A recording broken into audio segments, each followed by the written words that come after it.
નહીં મળે, વારે વારે નહીં મળે, આવો મનખો રૂડો તને ફેર નહીં મળે. ગાગા તો આપણે રોજ કરીએ, પણ એને આચરણમાં કેટલું રાખીએ છીએ.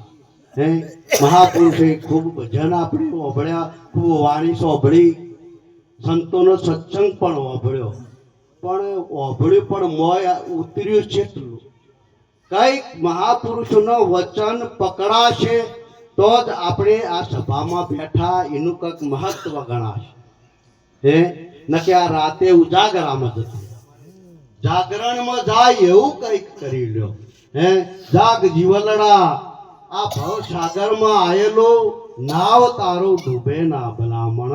એટલા માટે આ ભવ સાગર તરી જવા માટે જીવન મળ્યું છે. કદાચ તરી જવાય તો કોક આવા મહાપુરુષોનું શરણું સેવાઈ જાય અને વચન આ દિલમાં લાગી જાય તો આ થાય.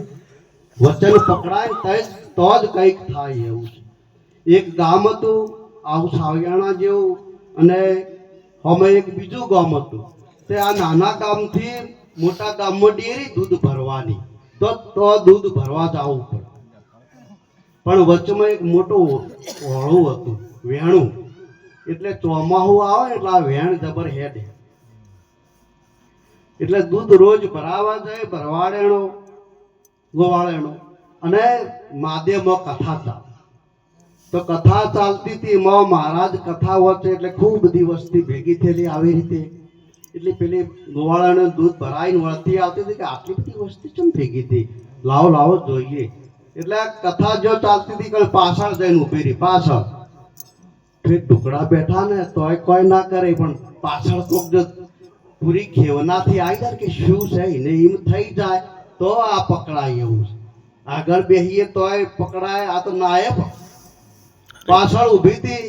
તો મહારાજની કથામાં એવું આવ્યું કે કદાચ હરિવિઠ્ઠલ કોઈ અંતરથી ભજી લે તો આ ભવ સાગર તરી જાય. ભવ સાગર તો તરી જાય, પણ કદાચ સાચા પોણીનું વેણ હેડતું હોય ને જો સાચા મનથી ભજી લે ને તો પોણી ઉપર હેડ્યું જાય. એટલે પેલી ભરવાડી બહુ હતા, તો આપણે કોમનું છે એટલે એક જ છે. પેલી તો 8 દાડા કથા હેડી, કોઈને કોઈ ના હતી.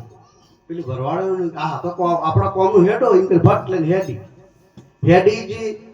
ચોમાસાનો સમય બાકી હતો એટલે પેલી રોજ હરિવિઠ્ઠલ ભજન ચાલુ કરી દીધું. જેને ગુરુ મહારાજના શબ્દ ઉપર વિશ્વાસ છે, ભલામાં કોઈ આટલા સંતોને સત્સંગ થયો, એમાં કોઈ શબ્દ ઉપર આપણને વિશ્વાસ બેસી જાય તો અંતરમાં ઉતારીને એને સેવીએ તો એ ઉગીને ફાલી ફૂલીને આવો દશરથ રામ ઘોડે મોટો થાય ને થાય જ.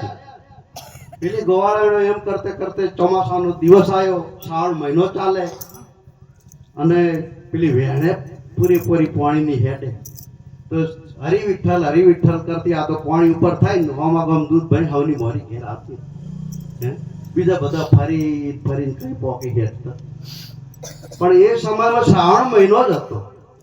તો પેલા મહારાજ પાછા કથા ચાલુ હતી. શ્રાવણ મહિનામાં ફરી કથા બેહારેલી.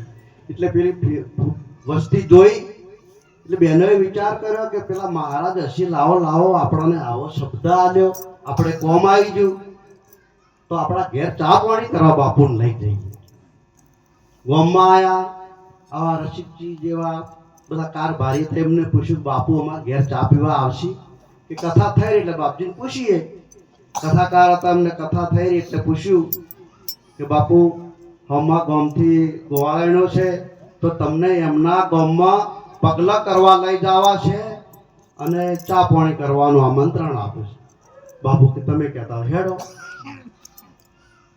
બાપુ નારી ઘણા જણા હોય પાછા, કોઈ થેલી પકડનારા, કોઈ છાપડી પકડી લે, કોઈ જોડીઓ ઉપાડી લે.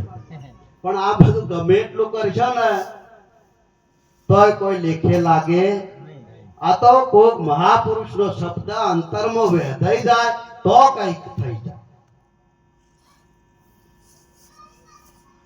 બધા હેડતા પેલું નદીનું વેણું હેડતું એટલે આવી ગયા. ગોવાળાનો મોરી હતી. હરિવિઠ્ઠલ એમને તો ચાલુ કર્યું. જેને શબ્દ ઉપર પૂર્ણ ભરોસો ગુરુ મહારાજના ઉપર રાખ્યો એ તો પાણી ઉપર હેડી ગઈ. અડધે પહોંચ્યા ને પેલા બધા કોઠે ઉભેલા. અવાજ ઓછો થઈ ગયો, બધો વાતો કરતો હતો, અવાજ બધો ઓછો થઈ પેલી પાછી વાળી ઉભી રહીને જોયું. પેલા બધા કોઠે ઉભા લાગે, બાપુ આવો આવો. કે શી રીતે આવા? કે તમે તો કહેતા હતા, હે તમે કહેતા હતા ને, આ તો અમે કાન તો અમારો મેળ ના ખાય તો ઓમ ને ઓમ રે બરાબર.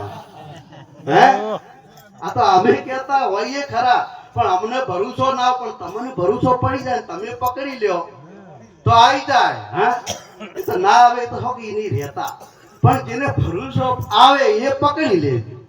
હે એટલે બાપુ કે શું કર્યું તમે આ? હે કે તમે તો જે કથામાં જ્યાં વર્ષે અમે ઓભળી